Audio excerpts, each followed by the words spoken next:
ఆపేయాలంటూ ఇటు ట్రంప్కు సంబంధించిన సలహాదారులు సూచన చేస్తున్నారు.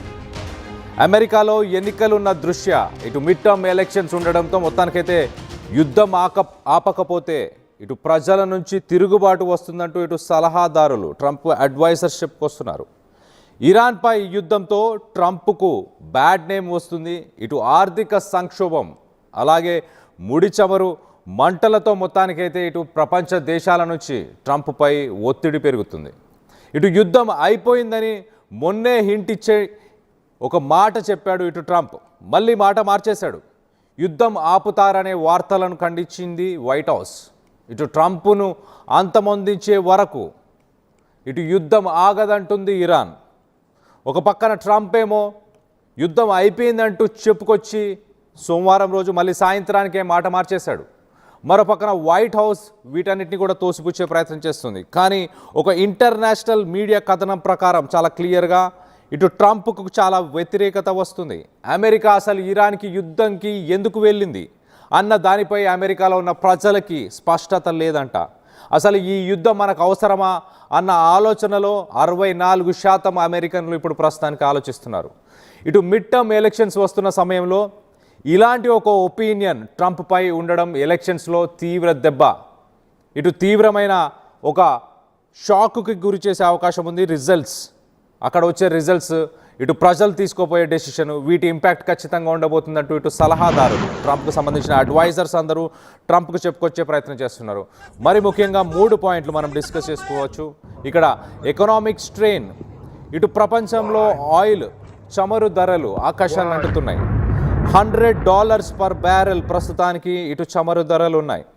$100 పర్ బ్యారెల్ కనుక ఇలానే కంటిన్యూ అయినా, దానికంటే ఎక్కువ రేటు కనుక ఉన్నా ఇటు ప్రపంచం మొత్తంగా ఎకనామిక్ స్టెబిలిటీ అలాగే అమెరికాలో ఉన్న ప్రజలకు కూడా అక్కడ ఆయిల్ ధరలు కూడా ఒక్కసారిగా ఆకాశాన్ని అంటుతాయి. దాని ద్వారా ఒక ఆర్థిక సంక్షోభాన్ని ఎదుర్కొనే అవకాశం ఉండబోతుంది.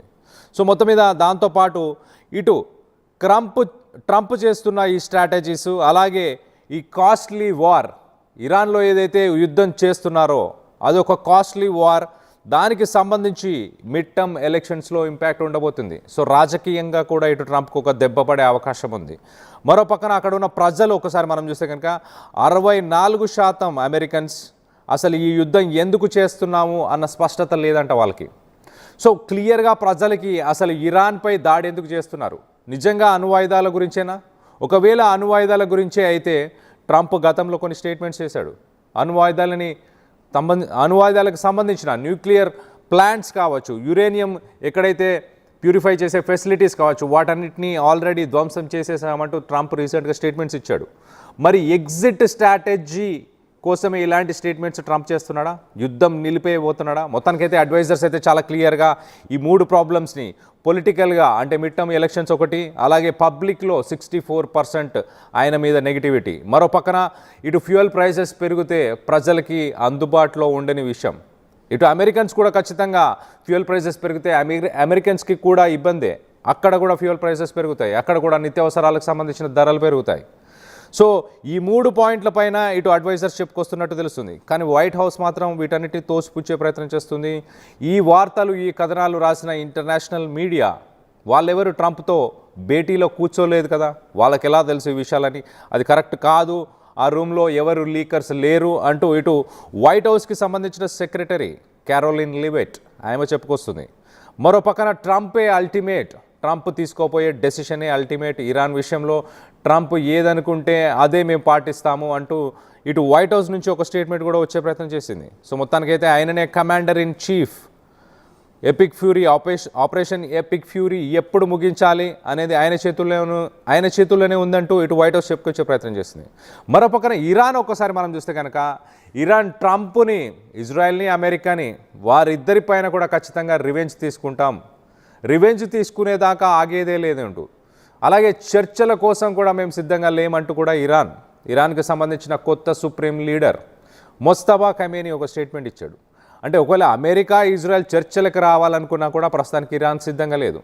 ఒకవేళ నిజంగానే అమెరికన్స్ అలాగే ఇజ్రాయలియన్స్ వీళ్ళు యుద్ధం నుంచి బయటికి వెళ్ళాలనుకుంటే కనుక ఇరాన్ మరి మిసైల్ స్ట్రైక్స్ ఆపుతుందా?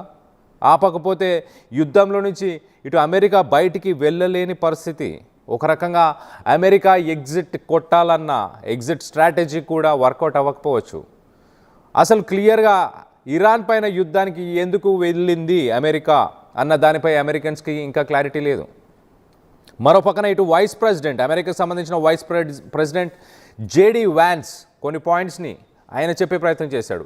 ఆయన ఆఫ్ఘనిస్తాన్లో జరిగిన యుద్ధం, ఇటు ఇరాక్లో జరిగిన యుద్ధం, ఈ రెండు యుద్ధాల గురించి మాట్లాడుతున్నాడు. ఆఫ్ఘనిస్తాన్లో 20 సంవత్సరాలు అమెరికన్ ట్రూప్స్ నిల్చున్నాయి, యుద్ధం చేశాయి, అక్కడున్న తాలిబాన్స్తో పోరాడాయి.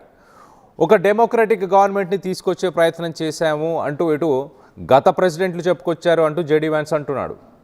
ఇటు అమెరికా వైస్ ప్రెసిడెంటే గతంలో ఉన్న ఇటు జార్జ్ డబ్ల్యూ బుష్ అలాంటి ప్రెసిడెంట్స్ని తప్పుపట్టే ప్రయత్నం చేస్తున్నాడు. క్లారిటీ లేకుండా ఆఫ్ఘనిస్తాన్ పైకి యుద్ధానికి వెళ్ళారు, 20 సంవత్సరాలు యుద్ధం చేశారు, ఎన్నో బిలియన్ డాలర్లు అక్కడ ఖర్చు చేశారు, దానివల్ల అసలు ఉపయోగమే లేదు అంటూ ఇటు ఆఫ్ఘనిస్తాన్ గురించి మాట్లాడుతున్నాడు.